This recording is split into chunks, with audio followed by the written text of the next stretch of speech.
Hi everyone, this is Nick Pollock here from Roar Lions Roar. While you're here, be sure to like this video, subscribe to the channel, and hit that alert bell so you never miss any of our new content. And if you prefer to listen instead of watch, make sure you check us out on your podcast platform of choice where you can subscribe and download each new episode. Thanks for watching and thanks for listening. Go State! Hello everyone, and welcome to this edition of Roar Lions Roar.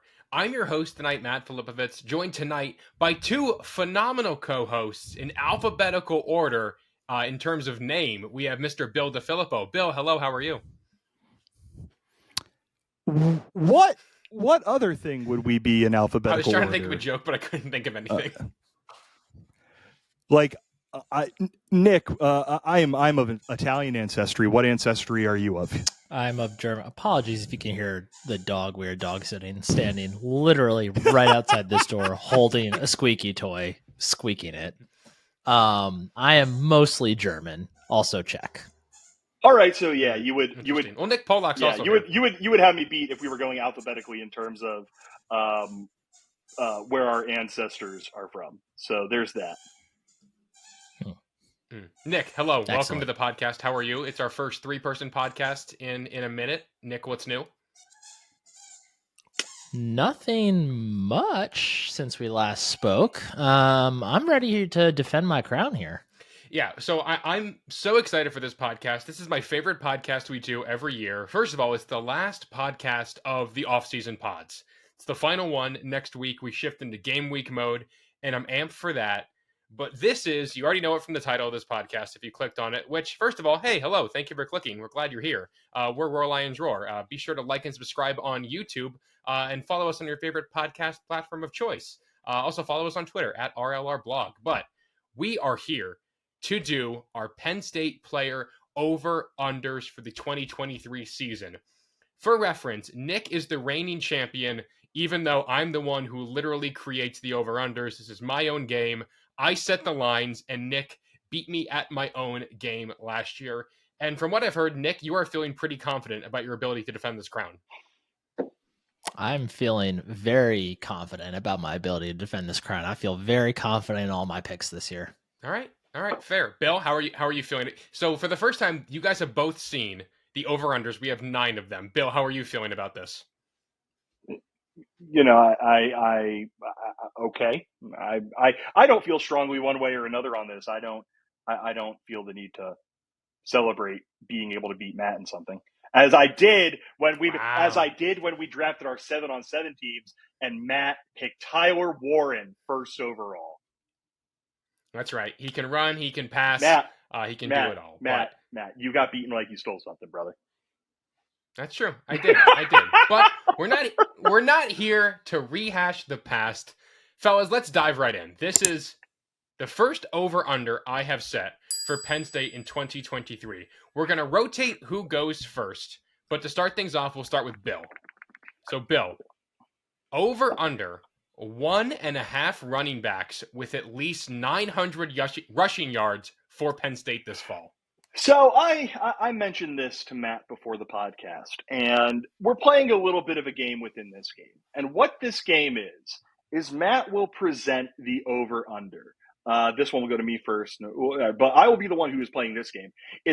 I am going to tell you, dear listener, what Matt is actually asking here. And the over-under of 1.5 running backs with at least 900 rushing yards for Penn State, what he is actually asking is, will Nick Singleton and Kaytron Allen rush for at least 900 yards each this year after coming 33 yards away last year when Kaytron Allen had 867 rushing yards? And I think they're going to go over because they're going to lean very heavily on those two running backs. Like I mentioned, they were 33 yards away from doing this last year, and that was with, and this is a really big part of this, with a quarterback who is very comfortable running the football. Last year, Penn State's third best running back was Sean Clifford. Clifford ran for 176 yards on the season. I don't think Drew Aller is going to run the ball nearly that well, which is, teasing something a little bit farther down the road. The running back depth, much better this year, but I think the gap between those two and the rest of the room is quite sizable. And I don't think we're going to see a lot of situations where Singleton gets a drive, Allen gets a drive, and then Trey Potch gets a drive, or Cam Wallace gets a drive, or another running back gets a drive. I think the lion's share of the game when the game is still in the balance is going to happen with the two of those getting the lion's share of the carries. As a result, I will go over and say Nick Singleton and Katron Allen do this. All right. I like your logic there. Nick, over to you. This is a fairly easy over for me. Okay.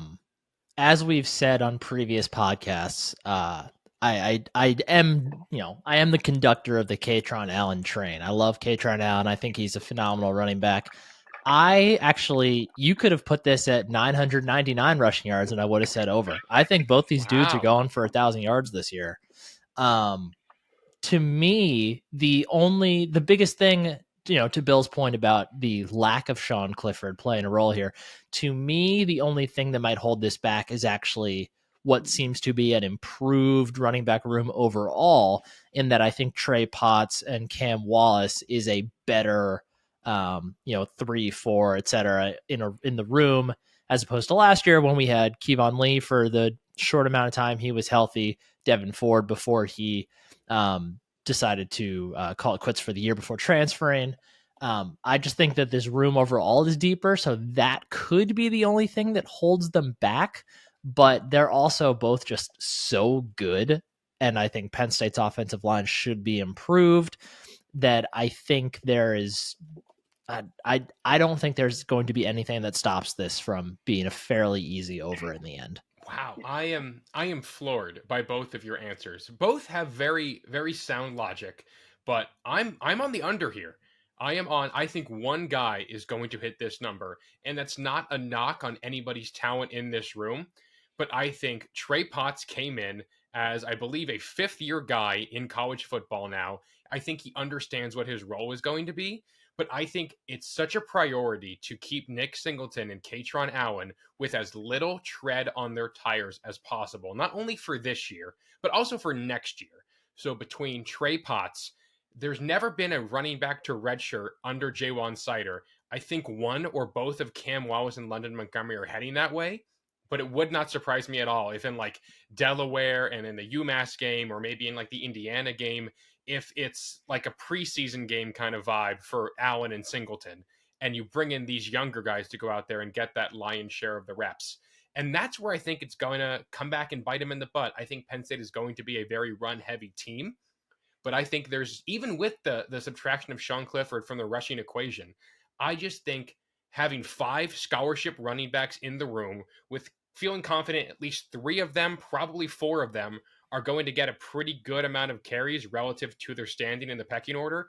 I just can't see both these guys going over 900 yards. I think it's going to feel different. I think Penn State's going to have to throw the ball a little bit more. I don't think there's going to be as many blowouts by nature of a young quarterback coming in. I just think that it's going to be a running back by committee with just more than those 2 guys. So that's where I'm going to plant my flag on this. So we have Bill and Nick on the over here, and I am on the under.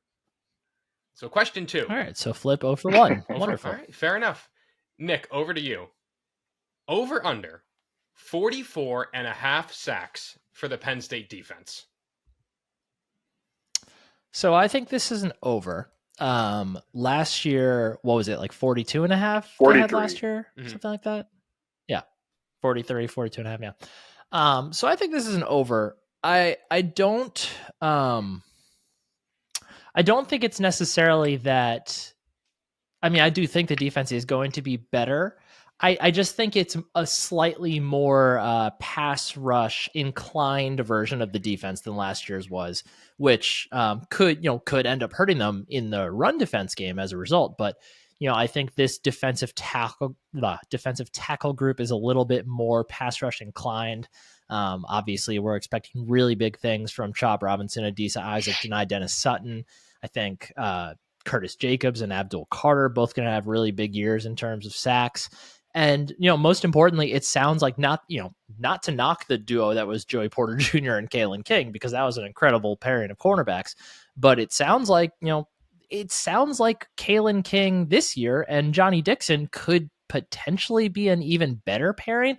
I think we're going to get a lot of situations where quarterbacks against Penn State just end up dropping back and like not I think they're going to be a lot of long developing sacks, if that's a term. I think you're going to see Coverage quarterbacks sacks. looking up and just not having anyone to throw to, and they're just going to get swallowed. I don't know that this is an over by a lot, like 45 wouldn't surprise me, but Mhm. I think this is an over. Bill, over to you. So again, we will play the fun game of what is Matt actually asking here. And what Matt is asking is, will they get 1.5 more sacks than they did last year, considering how infrequently Penn State's top defensive ends got to the quarterback? Last year, Abdul Carter was their number one sack guy with 6.5. Chop Robinson had 5.5. Adisa Isaac had 4. Denai Dennis Sutton had 3. Nick Tarburton had 2, continuing to go down. I mean, Vanover had 1. And I think Chop Robinson is the main guy who is being asked about here. Last year, the number one team in the country had 50 sacks. Number 2 had 48. Number 3 had 45. So this would be Penn State getting to top 3 in the country in sacks. I'm going to say yes. They were at 43. Yes, they will go over. They were at 43 last year without, again, to the question that Matt was trying to ask him here, without a defensive line that consistently got home, or defensive ends that consistently got home. I think teams are going to have to throw against them with some frequency. I think other than Ohio State and Michigan, teams that are going to be more evenly matched against this Penn State team, Penn State's going to find itself in situations where in third and fourth quarters they're going to be ahead and teams are going to have to put the ball in the air, which is going to be more opportunities for sacks, hint for later, more opportunities for interceptions, that sort of thing. And we know that Manny Diaz wants to attack.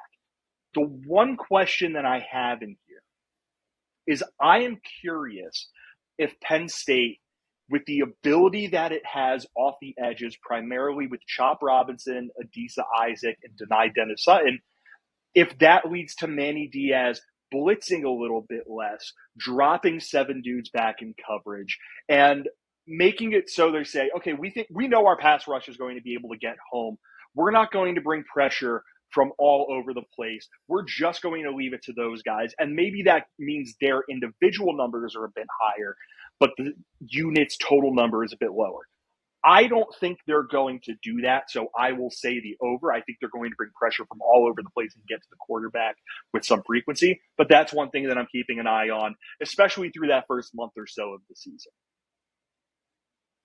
Bill, you hit the nail on the head with your assessment of kind of what I'm getting at with this question. I'm going to hit the nail on the head with every single one of these, my man. We've been podcasting together for like half a decade, so you understand how my brain works. So they hit 40 sacks last year, and Bill, I'm really glad that you called out that edge rusher group because Adisa Isaac, Chop Robinson, and Denai Dennis Sutton combined for 12.5.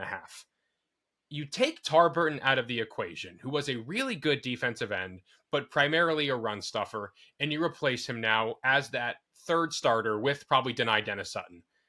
Think back to that group last year. Adisa was coming off an Achilles injury. It was Chop's first time as a hand in the dirt defensive end, and it was Denai Dennis Sutton's true freshman season. And they weren't that productive, but they got production from elsewhere.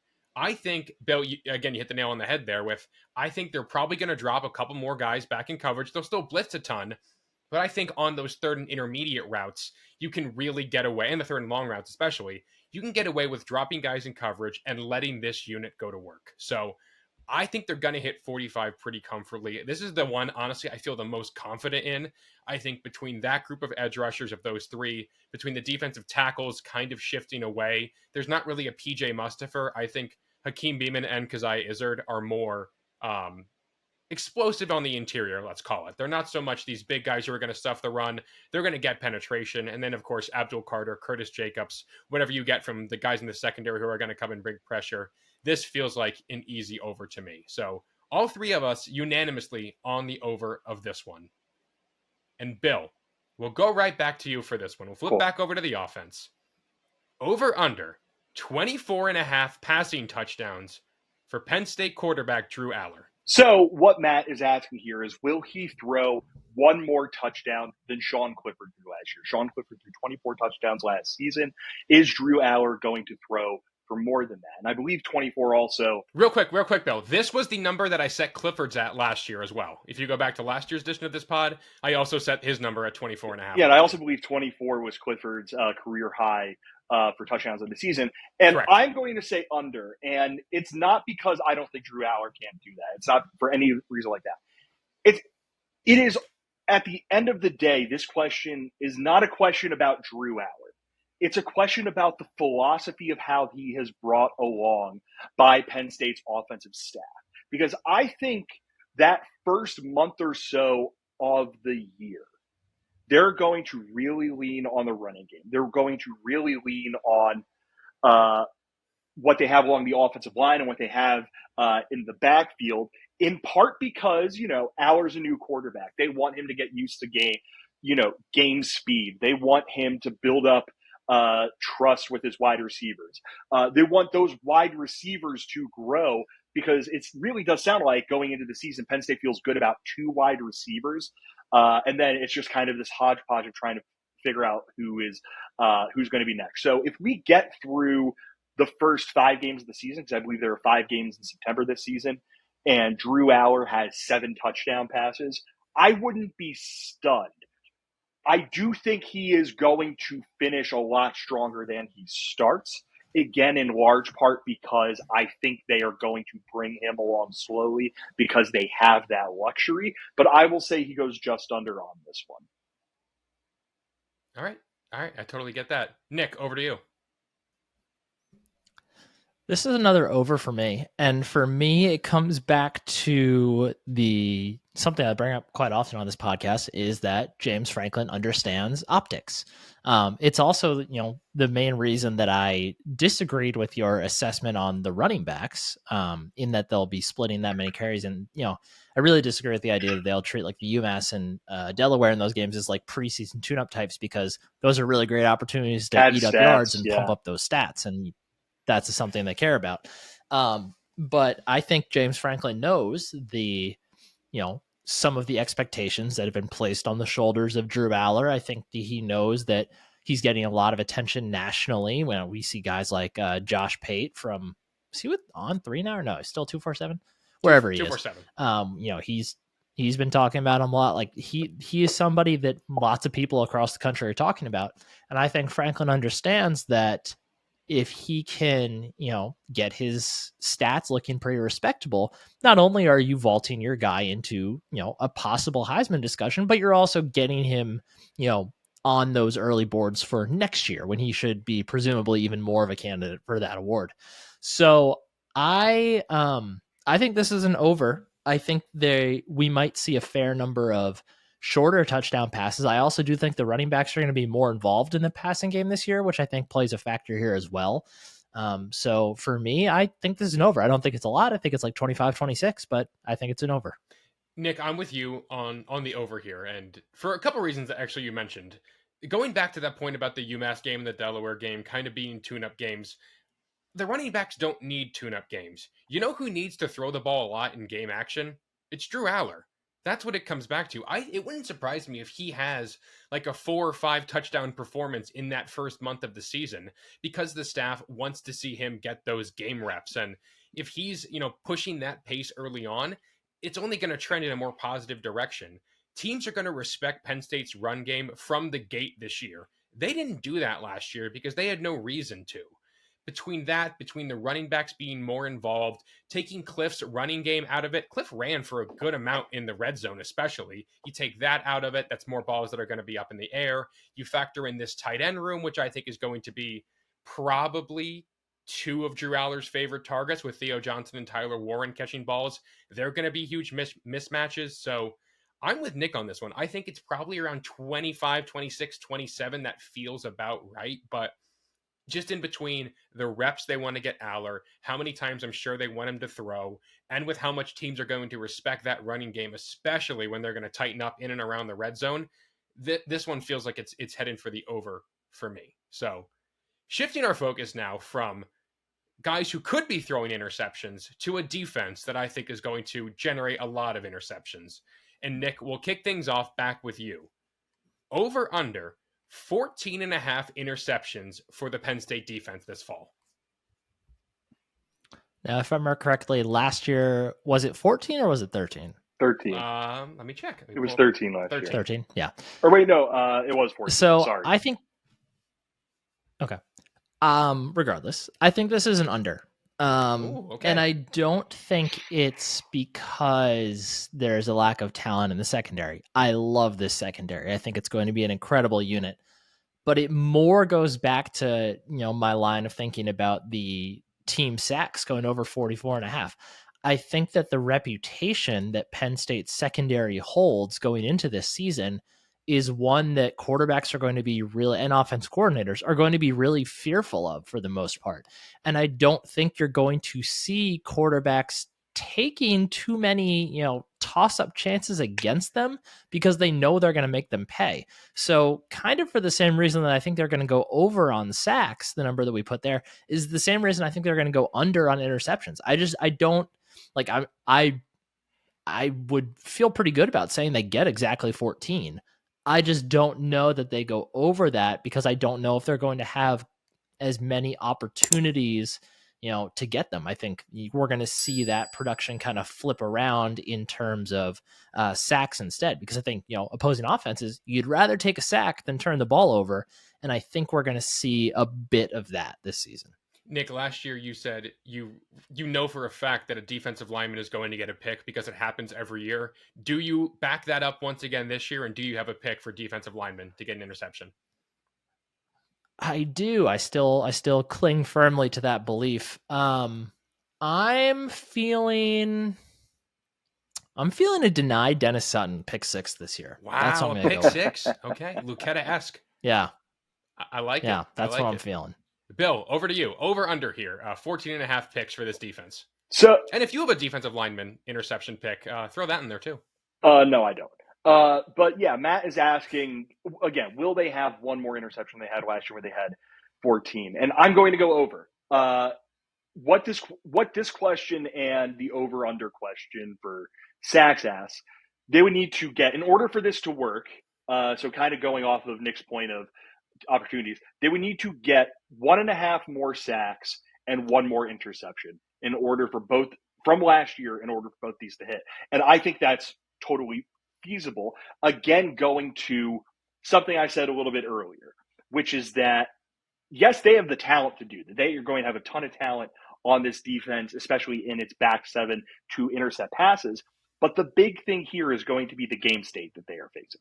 There are going to be a lot of games where teams are going to have to throw against them. More of those games will invariably lead to more opportunities for sacks, more opportunities for interceptions. Last year, Penn State's defense went up against about 70 plays a game. And the way it was broken down was about 37 of those were passing plays, 33 of those were rush attempts. Going into this season, I think teams are going to have to throw a bit more on this Penn State defense. I wouldn't be surprised if it stays about 70 plays a game they're playing on average. I wouldn't be surprised if it's about a 40-30 split, which you extrapolate that over the course of an entire season. That is a lot more opportunities for them to make the kinds of big havoc plays, whether that's interceptions, whether that is sacks, whatever that might be. So I am going to end up taking the over on this one. Bill, I'm riding with you here. I'm on the over on this as well. For a lot of the reason you mentioned, I think it's going to be a big game state thing. I think the fact that there's no quarterback on this schedule like Aiden O'Connell, who's going to be phenomenal at just taking care of the football. Like, as far as we know, there's no CJ Stroud on this schedule who's going to be great at taking care of the football. So right there's 2 games where you open yourself up to generating some more big play interceptions. I think that teams are going to pretty early try to beat this team deep until Johnny Dixon and the safety room clearly shows they're not a drop down from what they had last year. And I think that's going to be a huge mistake. I think with KJ Winston, Zakee Wheatley, Keaton Ellis, and Jalen Reed playing center field back there, I think there's going to be a ton of opportunities. The linebackers, I think, are going to be really aggressive blitzing, but I think especially a guy like Curtis Jacobs can throw some people off by dropping back. And speaking of that, my defensive lineman interception pick is going to be Amin Vanover, just because he's the guy who never plays with his hand in the dirt. And I think he's going to trick somebody by just floating out into the flat and someone's going to throw it right to him. like a la Anthony Zettel in 2014. I think that's what we're heading towards. So I've got the over on this one. Put me at like, I think 15 interceptions is a fair number. Although weirdly, Penn State like had all those turnovers and a ton of them were fumbles. And I think fumbles are a lot more luck than interceptions are just by the way the ball bounces. So I don't feel great about this one, but I think this one can go over just by nature of what this team has and the way I think this team is going to play. So Bill, we'll flip it back over. We'll keep it in the catching the football realm. And this is one that I set a number at this last year, and Bill, you called me a maniac. So I really bumped it down this year. Over under 1.5 wide receivers with at least 30 catches. Real quick, last year, can you tell me if I got this one right? You did get this wrong. Okay. I think I had it at 3.5. You did. Or 2.5 guys. With it was 30 it was catches. 3.5, I think, which is absolutely still to this day. I'm like, how in God's name did you not get that one clear?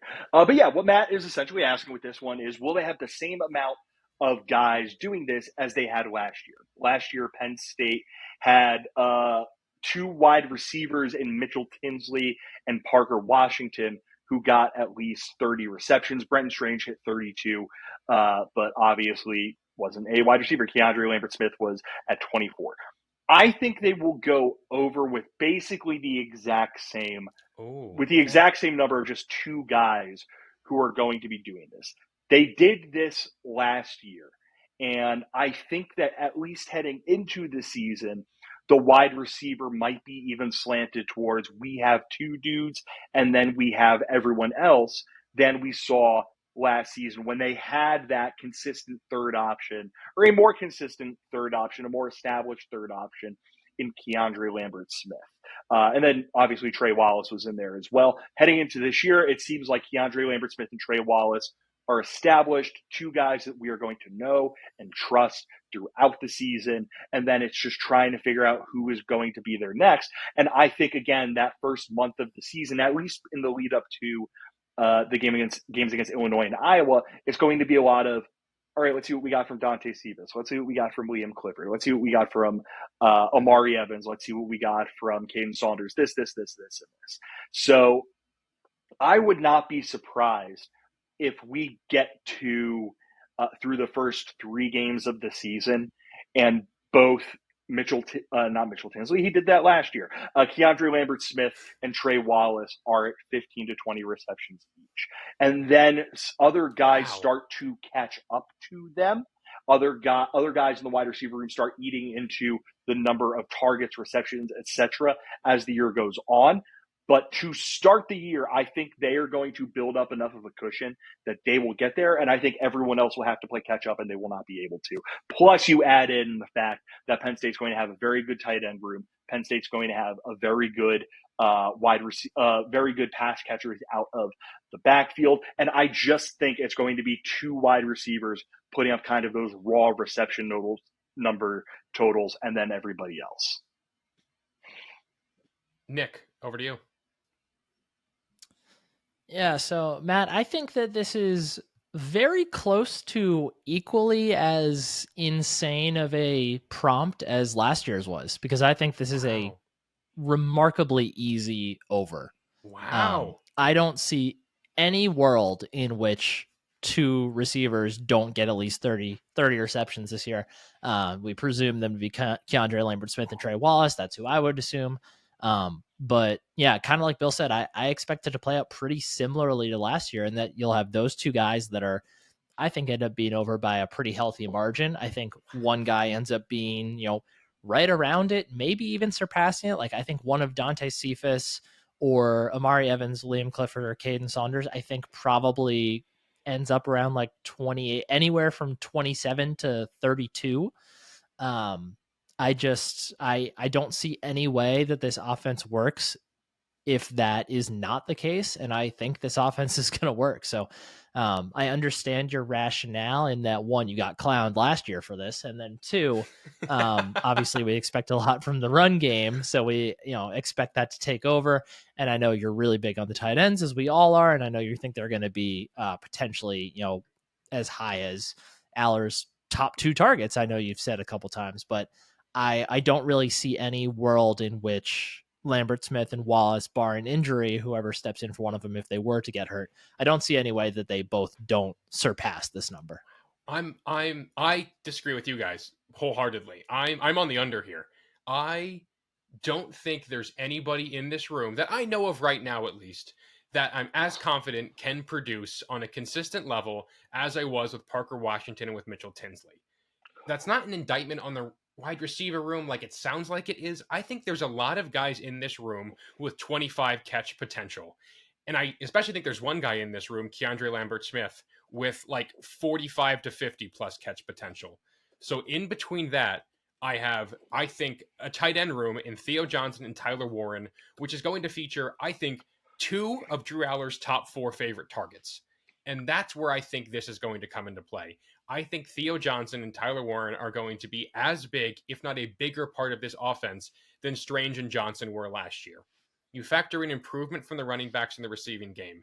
Katron Allen is a very good receiver. You don't really want to take anything away from the blue-white game, but he caught a ton of balls there as well. Nick Singleton very clearly has to get a lot better at catching the football, but I think he's going to get a lot of opportunities to do that. So I just think that between my firm belief that this wide receiver room is a true not a true 2D, but more or less it's 7 guys fighting for what we think is going to be 3 spots.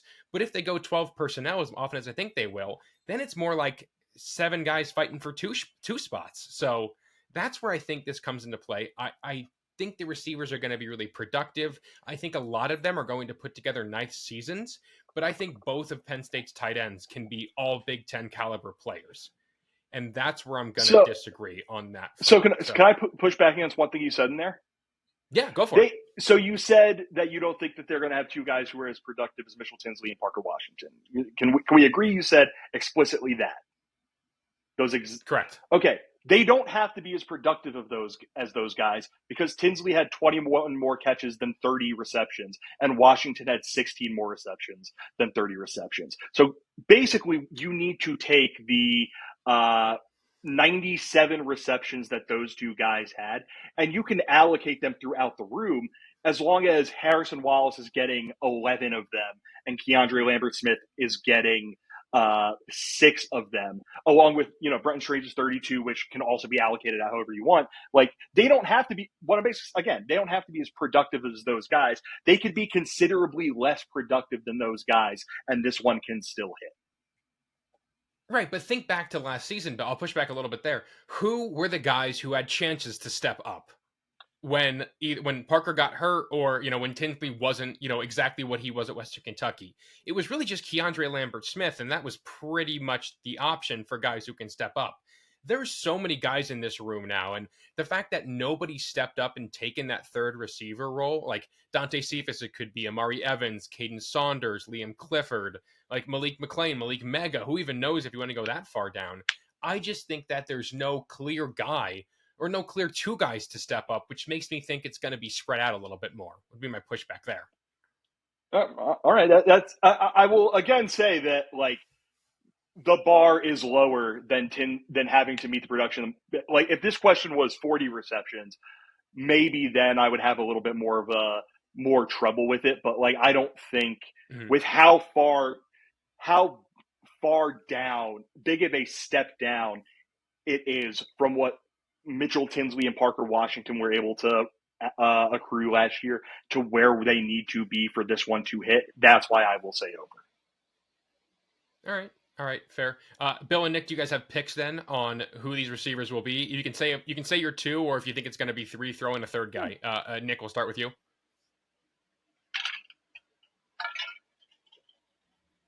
Or Bill. I think it'll be, like I said, I think easily Lambert Smith and Trey Wallace. Okay. And then put me on the board for Liam Clifford, 31 receptions. Okay. All right. Bill, to you. I will just go with Lambert Smith and Wallace again, because I think as the year goes on, this is something we've talked about among our friend group. I think that Dante Cephas is really going to benefit from being able to get out there and actually play football and get up to P5 game speed.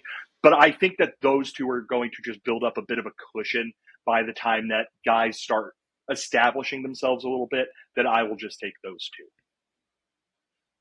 All right. All right. Totally get it. And fellas, we're about at the midpoint of this lovely podcast, and I can think of no better time to thank our sponsor, and our sponsor, of course, being our friends over at Home Field Apparel. If you don't know about Home Field Apparel, what are you doing? They make some of the coolest collegiate apparel out there in the marketplace today. I am currently rocking one of my Home Field buys from last year, our We Are Penn State shirt. For our YouTube viewers, you can see it there. It's got the old Nittany Lion logo on it. They have a huge, I want to say it's almost 30-piece Penn State collection by now. T-shirts, crew necks, hoodies, hats, joggers, not just Penn State. They have a ton of other schools, and they are always adding more. And for our listeners, you can get 15% off your first order with promo code RLR23. Week 0's here. The season is just about here. Now is the perfect time to get your hoodie orders in, get your crew neck orders in, and be bundled up and be cozy for fall in the tailgate lots outside of Beaver Stadium. So again, it's 15% off your first order, with promo code RLR23 at checkout. Thank you to Homefield for sponsoring this podcast. And fellas, I forget who started the last one.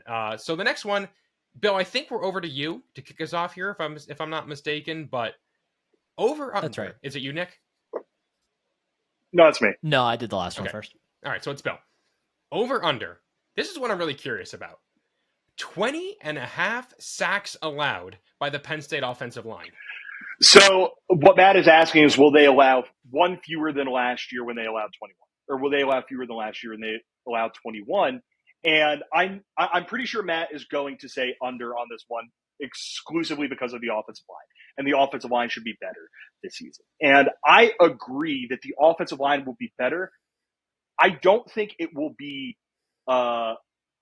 elite, one of the best in college football. I think I'm going over on this one. I think the offensive line, it's going to be like a 7 out of 10. I don't think it will be, again, one of those best in college football. I say it will be about a 7 out of 10, which is still the best one in the Franklin era. But still, I think it will have moments where it's just not quite, able to let Drew Aller go back there, sit in a chair, read a book, wait for someone to get open and throw the football. But I don't think this is necessarily a question about the offensive line. The bigger thing here to me is that we were spoiled by Sean Clifford's ability to extend plays with his legs and with his awareness in the pocket and his ability to kind of keep calm in that kind of situation when there was chaos around him. And while Drew Aller is by no means a statue, he can certainly move a little bit. I think this is one of the areas where we'll see a gap between what Drew Aller is and what Sean Clifford was in a way that isn't necessarily a good thing. I don't think he will get to that point this season where he's doing the Josh Allen thing, where there's a little bit of pressure and he just knows how to skirt away from it, get out of the pocket, throw the ball downfield, shrug off a sack, all that sort of thing. So I think between the fact that the offensive line will be good but not elite, and the fact that Drew Aller is not going to be as good as Sean Clifford was at getting out of trouble when there's chaos around him, this number is going to not wildly over by any stretch, but slightly over. Okay. All right. I like your headset, Bill. I'll talk about my whole thing when I'm up, but I definitely took that into consideration when setting this number. But Nick, we'll go over to you right now. So I have this as an over as well I'll even give you the addition. I think they allow exactly 21 sacks. So I agree with a lot of what Bill said. I don't think this is as much about the offensive line, though I do think the fact that the majority of the best pass rushers Penn State will face being edge guys as opposed to interior guys, I think does play to Penn State's strengths. Obviously, you have Olu Fashanu on the left. We've heard good things about Caden Wallace on the right side, and even if Caden Wallace, if he starts playing poorly, we saw really good things from Drew Shelton last year. We know he can step in there. So I feel really good about the edge guys on the offensive line. I feel really good about their ability to protect him. But like Bill said, I think it kind of comes back to just the the difference in control of the pocket that we're likely going to see between what we're used to with Sean Clifford and what we'll likely see this year from Drew Aller. I do think that Yurcich is probably going to, install a fair amount of quick passing stuff, to avoid that exact scenario. And I do think that Aller is more adept at navigating a pocket than maybe you would expect seeing him. I know somebody mentioned, it's not track star speed, but he's not a statue. And we got to see him navigate the pocket a bit last year on a couple of different occasions, and he did a really nice job of it. So I think he's going to do actually pretty well in that regard. I think the big difference, though, is the lack of more so than understanding how to navigate the pocket. It's more so understanding, reading the defense and knowing where the pressure is going to come from, because that was Sean Clifford's greatest strength, was his ability to diagnose a defense, figure out where pressure is coming from, understand what lanes of the pocket he did have to step up into. And that's where Aller, the first few weeks are going to be huge for him. The Illinois and Iowa games are going to be huge for him in terms of facing good defenses that can give him a chance to kind of learn those things. But I think that's going to be the big difference. I think that if the team does allow sacks, it's probably going to be because Aller wasn't able to identify a blitzer in time, or he misidentified a blitzer or something like that. So I think this is just barely over. This was, I think, your best over under you set here, Matt. So I just think barely over. If I could just interject one quick thing, one thing I forgot to mention, please, is that one thing with Mike Yurcich that I take at face value, because it's the thing that James Franklin also very strongly believes in, and I take at face value with him, is how much they value explosive plays in their offense as like a cornerstone of their offense. And I think that if they start really looking for those, if they really start trying to beat teams down the field and make Aller take more 5-step drops, 7-step drops, those sorts of things that inherently make it so a quarterback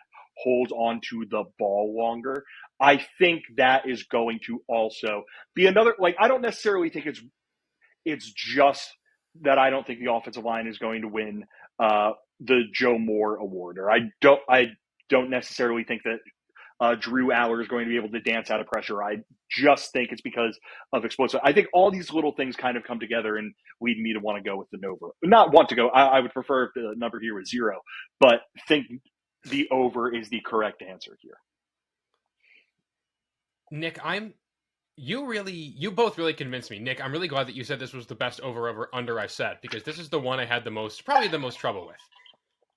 I think we're off by 1, you and Excellent. I, Nick. I have them at 20. I think they're going to go under. And a big reason for that is the sheer size of a guy like Drew Aller. This is a big, strong quarterback. I think he's a better runner than he gets credit for. I think he is very hard to bring down at first contact. Not that Cliff was easy to bring down, but Cliff could juke you out. And I think Aller's the kind of guy who can absorb contact and has the arm strength to then just chuck a ball away. And you made some really good points about the lack of experience Aller has, maybe contributing to a few extra dumb throws or not really feeling the pocket that well. I think going back to that Purdue game on September 1st of his true freshman season, where he was flushed from the pocket and he hit, I think, Mitchell Tinsley for a 10-yard gain. I think back to the Ohio game, where there was pressure all around him and he stepped up in the pocket and he found Khalil Dinkins for a touchdown. I think back to that same game where a free rusher comes through for Ohio and Aller has the arm strength to throw off his regular throwing motion, whether that be sidearm or however he wants to chuck it. He has the ability to do that. He's trained by Brad Mandler in how to throw the ball from different arm angles. So I just think combine that with an offensive line that I'm very confident is going to take a pretty big step forward, this one feels like a very slight under to me. So that's where I'm going to plant my flag. Like you, Nick, I'm right on the fence of this. Put me down for 19, 20 sacks allowed here. So we'll stick with Drew Aller here for a little while longer. And Nick, we're starting with you, and this is one that I'm really dying to get your thoughts on. And keep in mind, sacks do count towards a rushing total in the college game. So Nick, over under 75. Sorry. That was my first question with Yeah. this one. Yep. Continue, sorry. Over under 75 rushing yards for Drew Aller this fall. So the clarification about the sacks does play into this a bit, but I think this is going to be an over. Okay. I think the main reason I believe this is, one, Drew Aller is a large human being, and I think in the occasions where he does scramble out of a broken play, even if it's just a short gain, he's so big, he has a really good chance to go for at least like 4 or 5 yards every time any of those plays happen. Yep. He's not going to be like Clifford and be shifty and be able to beat guys with speed, but he's just so big. It's hard to see him not picking up like at least 4 yards just by falling forward. I think the other reason I have this as an over is that I think Mike Yurcich understands what he has with this run game and how feared it's going to be. There's going to be so much attention paid to those running backs. I think they're going to take advantage of it, even if it's just 1 or 2 times, and have Aller keep the ball instead of handing it off and, end up picking like, 20, 25 yards just because defenses are so consumed with the thought of needing to contain Singleton and Allen. So I think it's going to be close, but I do think this ends up being an over. Bill, over to you. So I think Matt just kind of put a random number on this one, which is good because we truly have no frame of reference for what Drew Aller is as a runner. I'm going to say under for basically all the reasons I said above about the offensive line, about Clifford's ability to extend plays with his legs, about wanting to find big plays in the passing game, those sorts of things. But then going off of that, the one other reason I will go under is I don't think they're going to do a ton of designed run stuff with Drew Aller as anything other than it's 3rd and 1. We need a battering ram. We know they're going to be keying in on K-Tron. Drew, lower your shoulder, get us that 1 yard. I don't think they're going to try and run him a ton for the simple reason that I'm a big believer in college football coaches are a lot more boring and conservative than a lot of us want to believe they are. And I don't think it would be the best use of Drew Aller's skill set to have him do designed run stuff. Maybe every now and then they're catching a defense off guard. They see something they like and Drew's able to break one for 10, 15 some odd yards. But I think the most likely times we are going to see him as a runner are as a battering ram where he's gaining 2-3 yards, because I just why would you take the football out of the hands of these 2 Rolls Royce running backs that you have so your quarterback can run the football instead? So I will say under here. I'm going over. Bill, I'm really glad you brought up the battering ram element because quarterback power was weirdly a large part of the Drew Aller experience last year. I think against Ohio, they ran it on 4th and 2. He scored on it against Rutgers where he followed Tank Smith into the end zone. It was a really funny play. Quarterback power is in the Yurcich playbook. He ran it a ton with Sam Ehlinger down at Texas when he had him. Not that I think that Aller is remotely close running wise to Sam Ehlinger, but those elements of the playbook can translate with a guy who's 6'5", 230. I think it's very easy to see where he can be. I need to get 2 yards. I'm going to fall forward because I'm so big and get 5. Also, I think another element of this is they're going to be taking shots down the field. That's a lot of green grass that can open up in front of you. If he rips off 2 15-yard gains in the season on plays like that, it wouldn't surprise me at all, and I feel good about that getting to the over. Also, I feel like you don't need 7-step dropbacks for Drew Aller. I think he can generate enough power in fewer steps, so I don't think there's going to be a ton of sacks for a lot of yards. So that's what this comes back to here. I think it's just a good combination of plays available to him and him seeing green grass in front of him and knowing enough now to take off running. So put me down for the over here. And I think we're back to Bill now for this one. So, Bill, back to the defense after a couple of offensive questions in a row. Over under 4.5 players to record at least 10 tackles for loss. So Matt is asking because this would be one more than they had last year. And Real quick, did Matt say 4.5 or is it 3.5. It's 3.5? 4.5. You said 3.5. Ooh, you told us 3.5 Okay, earlier. all right. We'll go 3.5 then. Sorry, my notes are not correct then. So we'll go 3.5. Well, Okay. this changes absolutely nothing for me because I have Penn State as under no matter what. Penn State had Wow. 3 guys last season who were able to get to the 10 tackles for loss mark. Adisa Isaac, Abdul Carter, Chop Robinson. They're all back this season, and I certainly think that they have the potential for this to be 4 or 5 guys. I'm not saying like I would not be surprised at all if I ended up being wrong on this one, but this is a really hard thing to do. The last time Penn State was able to do this and have at least 4 guys record 10 tackles for loss was back in 2018, and it was every guy along the starting defensive line. Yetur Gross-Matos, Sharif Miller, Kevin Givens, Robert Windsor.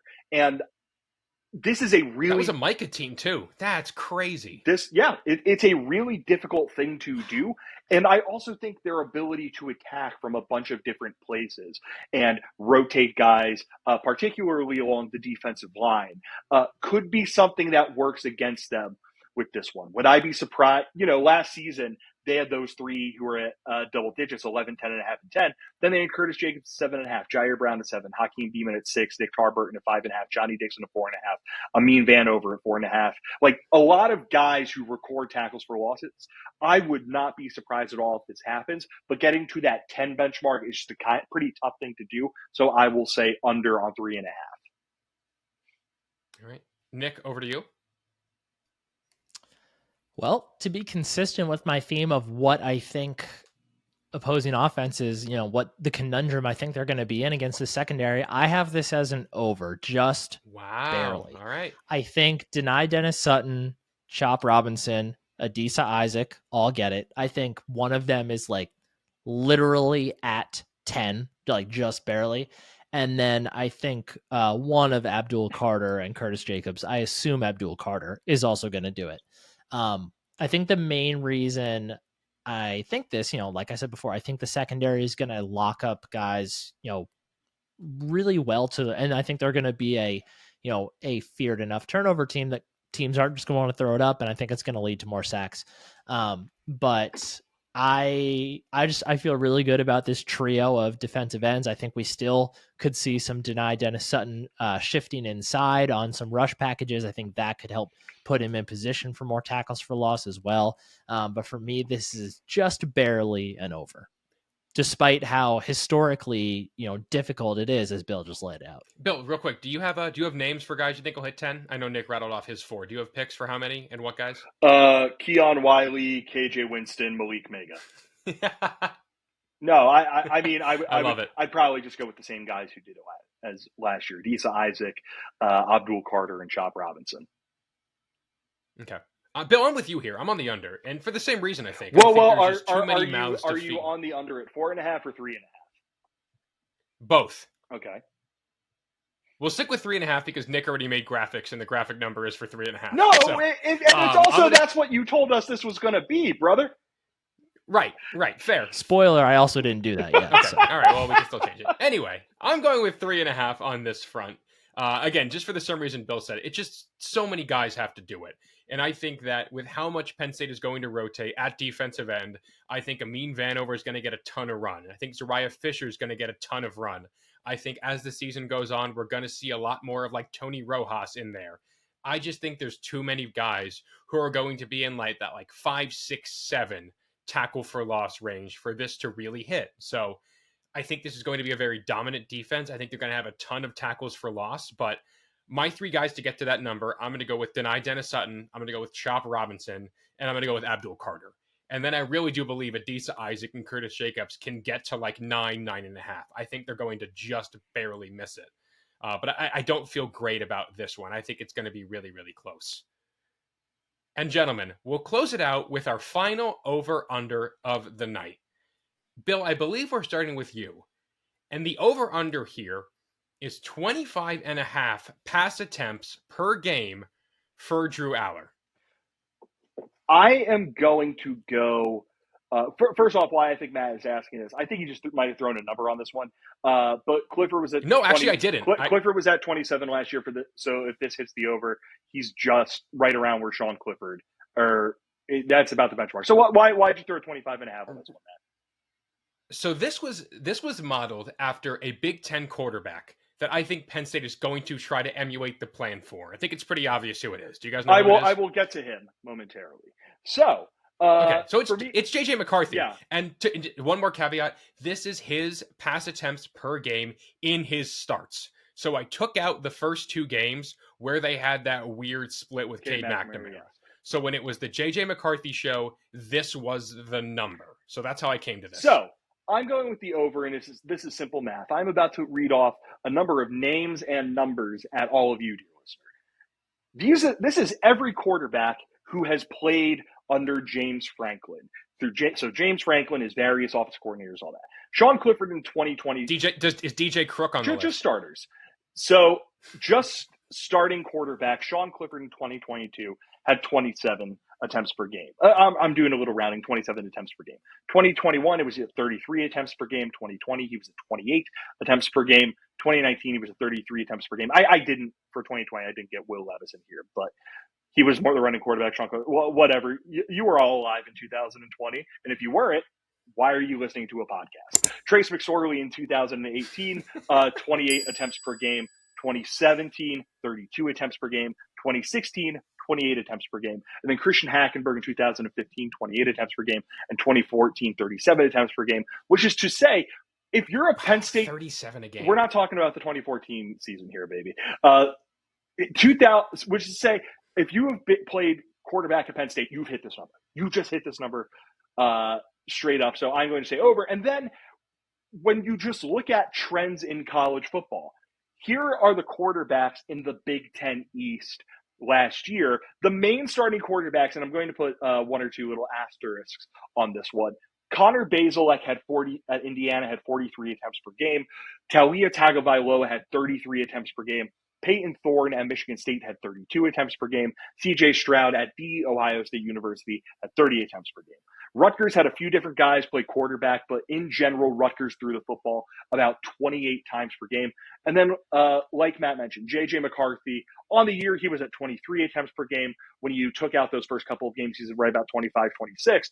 But Michigan had 10 separate players throw a football last year. And in total, as a team, they threw the ball 26 times per game. So you look at all of that between what Penn State has been under James Franklin, what Drew Aller is as a quarterback is kind of separate to this. What Penn State has been under James Franklin and what kind of happens just in the Big Ten East, I think this is an over. Okay. All right. I like where your head's at. I think that's all really great points. I like how detailed you went back to pull from this. Nick, we'll go to you. I think this is another easy over. Wow. And I think it's because your ideology is flawed here in using JJ McCarthy as the benchmark to kind of create this number. Okay. I don't think that in any capacity, James Franklin or Mike Yurcich, treat Drew Aller or want to treat Drew Aller and the passing game in general the way that Jim Harbaugh wants to treat JJ McCarthy and the Michigan passing offense. That's a good point. We know what Michigan is at its core with their offensive philosophy. I don't think Mike Yurcich or James Franklin wants to be that. Yeah, they have a great run game and they're going to lean on it. It's going to be the star of the show here, but I don't think they're going to do that at the expense of, turning Drew Aller into just like a play action quarterback and that's it. Like, this is Mike Yurcich's guy. Like, this is the season he's been waiting for multiple years now. This is the kid that he identified, recruited, got committed, kept signed, has been developing for over a year now. Like, this is the guy that he handpicked. He didn't handpick Sean Clifford. He did great things with Sean Clifford. He didn't pick Sean Clifford. This is the guy that Mike Yurcich has been waiting for. I don't think they're going to put a muzzle on him. I don't think they're going to go crazy and have him throw 35 times a game. But I think 25.5 is way too low. I I think 27, 28 at minimum. I think probably 27 is probably where I would land here. Okay. So like nothing crazy as far as the over goes here, but I don't think there's any shot that this is an under. Nick, you and I are going to have to fight because I disagree here pretty wholeheartedly. And a lot of that is because the running backs are so good. We're all talking about those Illinois and those Iowa games as lean on the run game and let Drew Aller gain experience. To me, that looks like under 25 times a game. I can point out 4 games on this schedule where the game script for Penn State is clearly do what you do best and let's see what happens. And that's at Illinois, Iowa in the whiteout, at Ohio State, and Michigan. That's a third of your season right there, where the game plan probably has to be give it to 2 guys who could, go to New York. I'm not saying they will, but they have that potential to go to New York for the Heisman ceremony. That's where I think this comes into play.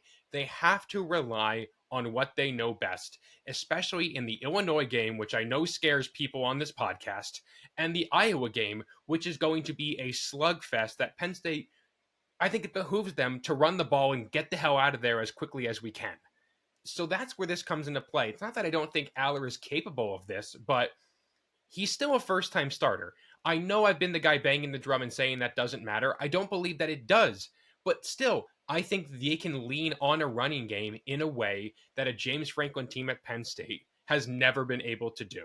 So for those 2 reasons, I'm going to go slightly under here. I just don't see them getting to this number. Also factor in when Bo Prabula comes in, they have to get him experience airing the ball out too. So it wouldn't surprise me if in a couple blowouts, Bo comes in a little bit earlier than normal and we see him chuck throw the pill around. So that's where I'm going to fall on this one. So you 2 are both over on 25.5. Nick, you have him pretty much matching Clifford's number. Bill, it sounds like you're about the same. Yeah, about the same. All right. Well, that's my last one, gentlemen. Well done. Do you guys? What am I going to say? What do you guys feel most confident in from this list? What do you feel no doubt about it? Nick, it sounded like you had a few of them that you were no doubt this one's going to hit. Your lock. Let's call it our lock over from this one list. Over 1.5 receivers catching 30 passes. Easy lock. As a reminder, I'm on the under. Bill is on the over of that one. Bill, your lock. Over 1.5 running backs hitting at least 900 yards. Oh. Okay, I was under on that. Nick joins Bill on the over on that. And for me, my lock here is the 44.5 sacks. I believe we all went over on that one. So we are in agreement on that front. Well done, gentlemen. Great job. Thank you all for joining me. If you're watching on YouTube, leave your picks below in the comments. We'd love to hear where you guys stand. We sent this over to Evil Matt and Craig earlier, and they had some pretty good disagreement with us as well on this. So it sounds like we're going to have disagreement across the spectrum here. So we'd love to hear your thoughts. If you're on Twitter, tweet us your thoughts. We're going to be tweeting out a graphic with our picks on it. Let us know where you fall on this spectrum. And gentlemen, thank you again for joining me. Anything else you guys want to add as we send the folks off into week 0? I'm glad you keep bringing up that we're going to put out this graphic because it's a really good reminder for me to make this graphic. So thank you. I got you. Bill, anything else for the week? No, nothing. Awesome. Great. Well, thank you both for joining me. Thank you so much to our audience for listening. Be sure to leave us a 5-star review on Apple Podcasts. We just hit 101 reviews. We'd love to keep getting more. If you like what you see here, be sure to leave us a 5-star review. If you're on YouTube, hit subscribe, hit the like button, join us in the comments. We've had a lot of fun. We have a back catalog of 2 weeks of position previews, as well as the schedule preview in the past couple of days for you guys to go back and watch and listen to. Be sure to follow us over there on Twitter over at RLR Blog. I'm sure we're going to be bringing Twitter Spaces back a couple times this season after big wins. We'll probably be going live a couple of times before some games, especially the early games. We have always had a lot of fun going live with you guys here on YouTube before a couple of big games. And of course, thank you to our sponsor, Home Field Apparel. Be sure to use promo code RLR23 for 15% off your first order at checkout. And for my co-host, Nick Polak, for my co-host, Bill DeFilippo, I'm Matt Flibovitz. Take care, everyone, and go State. Go State.